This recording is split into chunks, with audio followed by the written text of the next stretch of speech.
as laymen, we've all got, and especially in the field side, a lot of knowledge there, and the in-house side as well. But there's a lot of knowledge there that we as professionals have.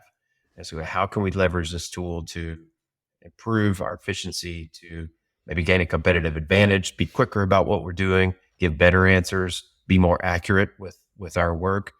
And so it's like personally, one of the concerns I had originally when all this really started happening, Khalil and I've had this conversation just in talking is, I'm okay. I want to teach something. I want to become more efficient, but do I want to just take all my work and all my time and knowledge as a landman? And I'm using me as an example, and give that away to the world. Yeah. You know what I mean?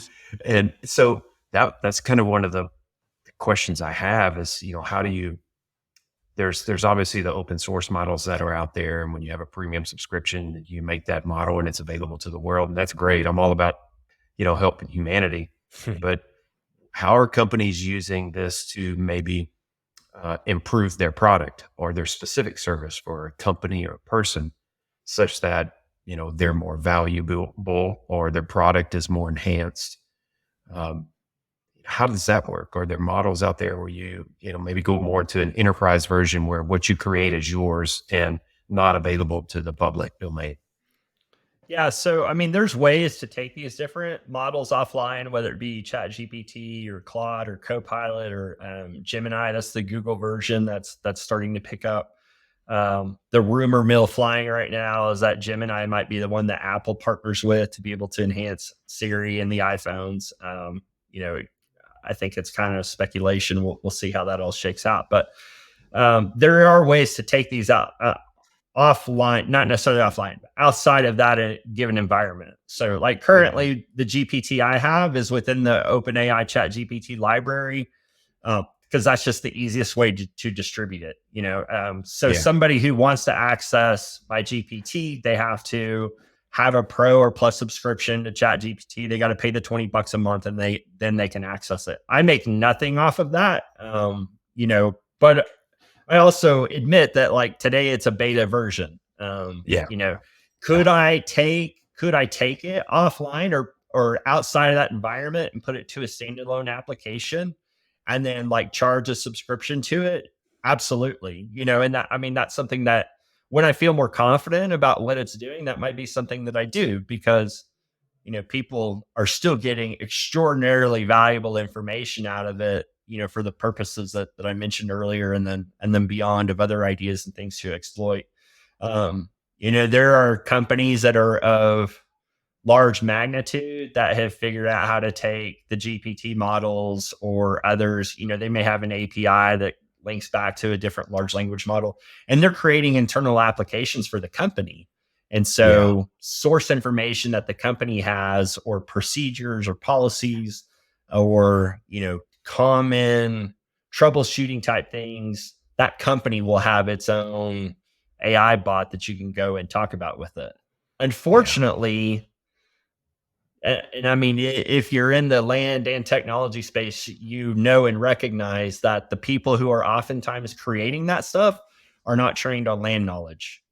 And so there is a gap of needing somebody who can talk to your programmer people and can talk to your land people and act as an interpreter or a mediator between the two to be able to create the best information and knowledge. And that rarely happens, unfortunately. I mean, that's what we're kind of dealing with at Delta. We're doing a lot of programming of our database, modernizing our platform. We've got 20 years of land data in our existing system. Ownerships, breakdowns of ownership, interpretation of run sheets in the title, a lot of information that we capture. And we're thinking, how can we make the most use of this for our clients? How can we, but also set the rules so that we know that the answers you get are based on the content of our data or the content of whatever we're capturing, such that you're not getting influence from things that are outside of your control or outside of your oversight or review process. So that's the big thing that, us as a company and obviously other companies are doing that. We're trying to figure out, okay, how can we leverage these tools within our databases that we're creating to make them more usable, more accessible, more productive. So that's kind of the questions I have. It's really one of the reasons I reached out to you originally. It's just curiosity about how can you take these products, nest them within your system, leverage that to get real specific answers to, say, your project area. Yeah. I've collected these 10,000 documents, blah blah blah blah blah, whatever question, and it's locked within the confines of the area you're working or the data you've collected for that specific project for that specific client. Yeah. So I've been fortunate to work, virtually all facets of the land profession. Most of my career has been focused on the in-house standpoint. And so in addressing, your question or giving some insight here, I'll be focused on kind of what that in-house perspective might be. So when I think of a company landman and what he or she are facing on a regular basis, there's a lot of different things that occupy their time. Knowing their area is a big thing that occupies their time. Looking for ways to strategically utilize the assets that their company has and work out some type of trade or some type of agreement with another company to be able to gain more value out of it. Managing the different vendors or brokers that they have, ingesting, lease purchase reports, or, figuring out the right mode of business for it. So can AI come in today and clone every aspect of that job? The answer would be it's possible, but it's not readily available. And I personally would not have a high degree of confidence in it. But are there things that it can do to better utilize the time that you have available in your day? And so, for example, if you're going to do an acreage trade with another company, trying to come up with strategy on the acreage that you're going to trade, get the values, et cetera. That's a hard task, but it's also time consuming, but it's not the only thing that's done. Once you've got the phone call or the email that says, yes, these are the terms that we're going to have, then there's a whole document drafting phase that you have to go into to come up with the agreement.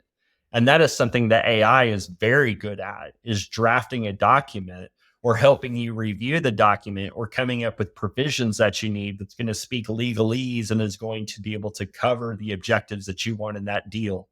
And so if you think about being able to have a tool that can eliminate hours or days of document drafting and can do it in a matter of minutes, that's a huge advantage that you can have on your daily basis. Now, it may Yeah. not necessarily be great at strategizing and trying to figuring out like what is the trade that you should do, but because you don't have to spend all your time on the paper aspect of that deal, you have more time to focus on looking for what the best strategies or what the best trades Yeah. are. And so That's been one of that's the biggest things for us is curative documents. right. Oh yeah. Help me Yeah. draft a document that corrects X, Y, Z, and uploading your requirement or uploading your improperly drafted document. Say, I need to draft a document that corrects this. It's been a huge efficiency and Yeah. big productivity increase, and it just helps. If anything, get something drafted, so at least then you can send it to your supervisor or your attorney to review. Mm-hmm. Hey, I've drafted this. Have I covered all my bases given your expertise? It's great at that. I'd use it to draft random letters for circumstances. Maybe it's an offer for something. Maybe I'm talking to another, maybe a business to business type transaction. That's where it's at. We still haven't got to where it can read documents in a red sheet and give you an ownership report. I think maybe we're 5 or 10, 15 years from that. Who knows? Maybe 2 years. God, I don't know. Yeah, we would love for it to be able to. Well, I mean, do we though? Do we want it to be a complete clone of who we are? Yeah, I mean, No, you still want I to still look want to out be for a numero landman for a uno, little right? while, man. Yeah, exactly. But if your daily work tasks consist of 4 different buckets that you're spending equal time in, maybe that AI can't replace all 4 buckets. But if it can replace one of them, and now instead of only spending 25% of your time on the most value creative things for your company, if you can now spend 33% of your time on the things that are the most value creation activities for the company, that's a huge additive. That's a huge value that is there. And so that's what I invite people to think about, is like not trying to look at it as an all or nothing approach. Look at these different models and see how they can enhance, potentially replace certain aspects of your day, not your entire day altogether. Yeah. And leverage that technology for doing some of the more time consuming monotonous things that it's very good at doing, and allowing you to free up your mental bandwidth and focus on some of those more value creative activities that the AI isn't there yet, but you being able to put more time and attention to it is going to have a huge return on it.